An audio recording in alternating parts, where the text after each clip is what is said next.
बिल्कुल it takes time, और time बिल्कुल देना चाहिए, बट अधिक कमिंग टूवर्ड्स यू, टाइम उन पे लगाना चाहिए जिनके ऊपर लगाने से कोई फायदा हो। You need to have an eye to जज कि कौन सा ये प्लेयर है जो कि लंबी बारी खेल सकता है, जो लंबे टाइम के लिए पाकिस्तान को सर्व कर सकता है, और कौन सा एक प्लेयर है जिसकी कैपेसिटी जो है वो बहुत लिमिटेड सी है। सो आज अगर मैं बात करूं व्हाट डिफरेंस इज देयर, क्योंकि शुरू के 2 T20s और अब इस वाले T20 की बात करें तो entirely a different mojo in this team. हाँ बिल्कुल, क्योंकि असल में कंडीशन का भी इशू है। कंडीशन डिफरेंट है। ऑकलैंड में बैटिंग के लिए ऑकलैंड फेवरेट होता है बैट्समैन के लिए, और छोटा सा ग्राउंड है, उसमें 200 रन भी अचीवेबल हो जाते हैं वहाँ पे।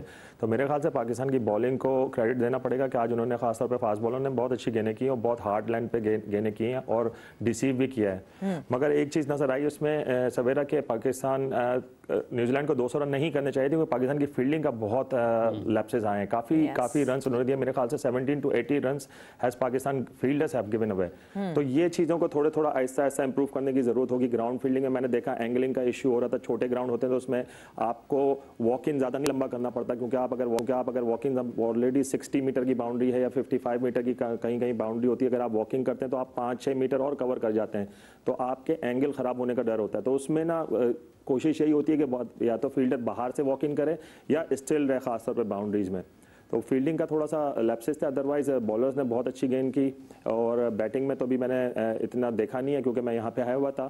तो hopefully Pakistan win the game. और सही की पीजे मीर साहब ने कि हम लोगों को एक मैच जीतते हैं तो हम उसको उठा लेते हैं, फिर दूसरा मैच हारते हैं तो फिर नीचे चले आते हैं। तो इन प्लेयर्स को टाइम देना चाहिए। अगर आपने आइडेंटिफाई किया है इन प्लेयर्स को कि यही प्लेयर हैं फ्यूचर के लिए, तो इनको सफिशिएंट टाइम दें, कॉन्फिडेंस दें, ताकि ये चीजें कंसिस्टेंटली होती रहें। नहीं, आई थिंक इन प्लेयर्स को तो टाइम देने को सब तैयार हैं। सॉरी मैं बात काट रही हूँ आपकी। इन प्लेयर्स को तो टाइम देने के लिए सब तैयार हैं, मगर जिस वक्त टाइम हारिस रऊफ या शाहीन शाह अफरीदी ये लोग मांगते हुए देखें तो फिर होता है कि अब और कितना टाइम।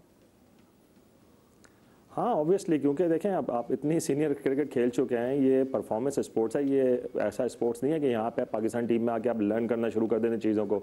यहाँ पे आपने डिलीवर करनी होती है। आपकी लर्निंग और सारी जो एक्सपीरियंस है आप वो पहले लेकर आते हैं, तो आपका माइंडसेट उस लेवल का होना चाहिए कि आपको कंसिस्टेंट परफॉर्मेंस देनी है। अब I am very happy for the new guy Hasan Nawaz. अगर उसके अंदर टैलेंट है तो उसको कंसिस्टेंसी शो करनी चाहिए। ये नहीं कि आज रन कर दिया उसके बाद 4 फेलियर्स आ गए, तो उनको कंसिस्टेंट परफॉर्मेंस देनी चाहिए। और यही कॉन्फिडेंस और हम लोगों का भी काम बनता है कि इन प्लेयर्स को यहाँ से हम जितनी बैकअप कर सकते हैं वो यहाँ पे बैठ के करें, ताकि देखें लोगों को पता चलता है। हम कहते हैं ना प्लेयर्स, जब इंटरव्यू में मैंने सुना कि हम लोग तो टीवी नहीं देखते, हम लोग सोशल मीडिया पर नहीं ऐसे ही बातें करते हैं। इनको सारी रिपोर्ट्स होती हैं, सारी इंफॉर्मेशन मिल जाती है फैमिली के थ्रू या दोस्तों के थ्रू, या देखते हैं, सब फ्लिक करते हैं। तो हम लोग को चाहिए कि थोड़ा सा पॉजिटिविटी रखें। और है ना, पाकिस्तान की टीम का मोरल इस वक्त बहुत डाउन हुआ है, इसको हम लोग ही ऊपर लेके जा सकते हैं। तो अपनी तरफ से देखें, हर बंदा कोशिश करता है, भले सिलेक्शन अच्छी हो या ना हो, this is the Pakistan team now, so हमें सपोर्ट उनको देनी पड़ेगी। तो आज वेरी गुड परफॉर्मेंस पाकिस्तान की टीम की हुई है, जिसकी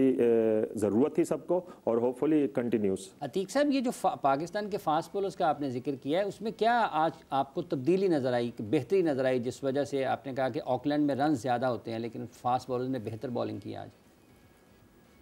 देखिए, उन्होंने हार्ड लाइन को काफ़ी हिट किया। अगर आप हारिस रऊफ की स्पेशली बॉलिंग देखें ना, तो उसने थोड़ी सी back of the line ball की है, जहाँ से आपको आगे खेलना भी मुश्किल होता है और पीछे खेलना भी मुश्किल होता है। हम लोगों की इनकन्सिस्टेंसी बहुत रही है, हम बहुत ज़्यादा आगे गेंद कर देते हैं या बहुत ज़्यादा पीछे गेंद करते हैं। अगर आप प्रीवियस उठा के देखें, हम लोग को बैकफुट पे भी बहुत रन पड़े और आगे की गेंदों पर भी रन पड़े।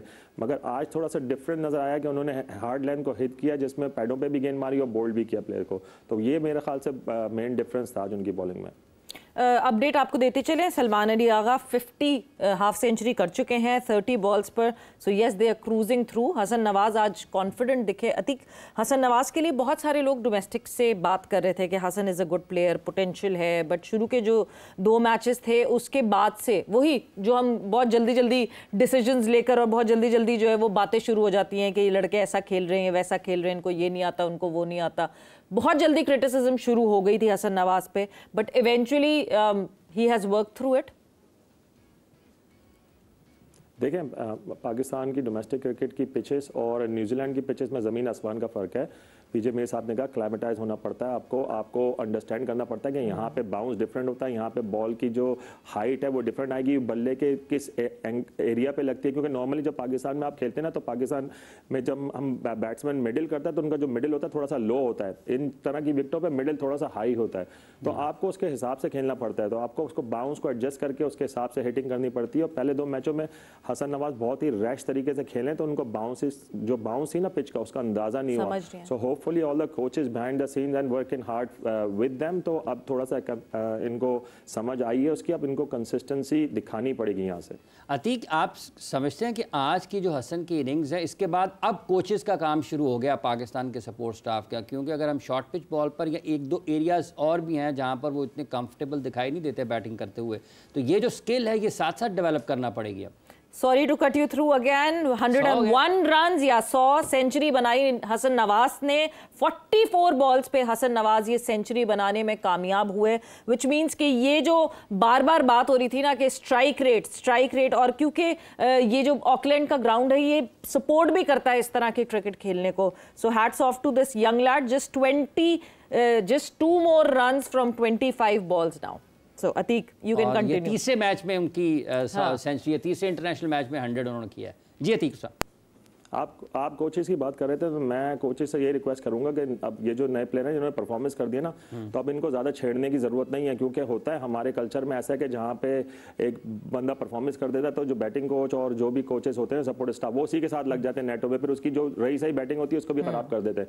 तो यहाँ पे चाहिए कि सिर्फ कॉन्फिडेंस दें प्लेयर को। और कता कलामी की माफी फिर से, because Pakistan has one this second T20 international, तीसरा T20 इंटरनेशनल पाकिस्तान की टीम न्यूजीलैंड के मध्य मुकाबिल ऑकलैंड में खेल रही थी और आज पाकिस्तान ने 9 विकेटों से जीत हासिल की है। ये वही टीम है जो कि पिछले 2 मैचेस में नहीं अच्छी कारकर्दगी दिखा सकी थी और आज 9 विकेटों से पाकिस्तान टीम ने जीत हासिल की है, जिसमें हसन नवाज का एक मेन किरदार था, क्योंकि हसन नवाज ने जो है वो सेंचुरी की, quick fire century Hasan Nawaz की तरफ से हुई, हाफ सेंचुरी जो है वो सलमान अली आगा दी कैप्टन की तरफ से हुई, एंड हारिस जो मोहम्मद हारिस हैं, मोहम्मद हारिस की तरफ से भी एक अच्छा स्टार्ट ऑफ मिला पाकिस्तान टीम को। और अगर मैं बात करती चलूँ कि ये स्ट्राइक रेट मेंटेन करने की जो हम बार बार बात करते हैं, तो प्रॉपर स्ट्राइक रेट मेंटेन किया इन लड़कों ने। मोहम्मद हारिस 205 के स्ट्राइक रेट से खेले, 233 के स्ट्राइक रेट से हसन नवाज ने यहां पे सेंचुरी बनाई और सलमान अली आगा 164 के स्ट्राइक रेट से खेले। 31 गेंदों पर 51 रन स्कोर किए सलमान अली आगा ने और 45 गेंदों पर 105 रन स्कोर किए। नॉट आउट रहे हसन नवाज। पाकिस्तान की इस पूरी इनिंग्स में मुकम्मल 12 छक्के लगे हैं, जिसमें से 7 छक्के हसन नवाज ने लगाए हैं, 10 चौके उन्होंने लगाए हैं, 4 चौके मोहम्मद हारिस ने और 3 छक्के उन्होंने लगाए। 6 चौके सलमान अली आगा के इनिंग्स में और 2 छक्के सलमान अली आगा की इस इनिंग्स में शामिल थे। पाकिस्तान ने 16 ओवर्स में ये हदफ जो कि 207 रन पाकिस्तान ने ऑन बोर्ड किए। इससे पहले बॉलिंग करते हुए पाकिस्तान की तरफ से शाहीन आफरीदी ने 4 ओवर्स में 36 रन दिए, 2 विकेटें हासिल की। अबरार अहमद के 3 ओवर्स में 43 रन बने, 2 विकेटें वो हासिल करने में कामयाब रहे।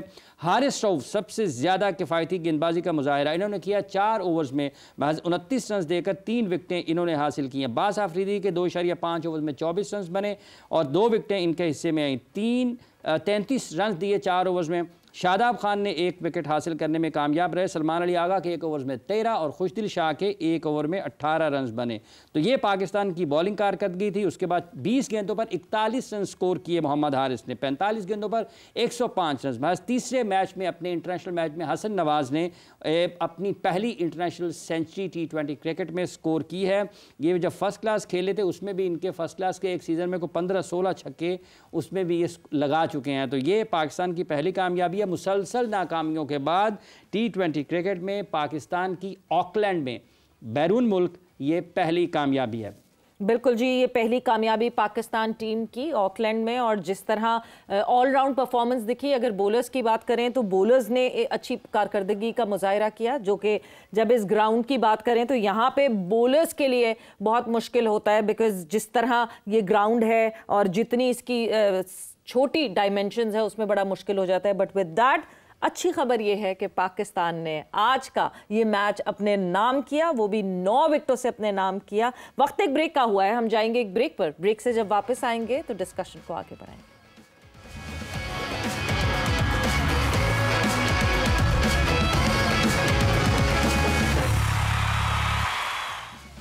एंड वेलकम बैक टू जोर का जोड़। ब्रेक पे जाने से पहले आपको अपडेट दी थी कि न्यूजीलैंड वर्सेस पाकिस्तान का तीसरा T20 इंटरनेशनल जो ऑकलैंड में जारी था, पाकिस्तान ने वो T20 इंटरनेशनल अपने नाम किया, 9 विकेटों से जीत हासिल की और ये 5 मैचेस की 5 T20 मैचेस की सीरीज़ है जिसमें से अब 2-1 का जो है वो रेशो हो गया है। पाकिस्तान ने पहला मुकाबला आज जीता है और पिछले 2 जो मैचेस हुए वो न्यूजीलैंड ने अपने नाम किए थे।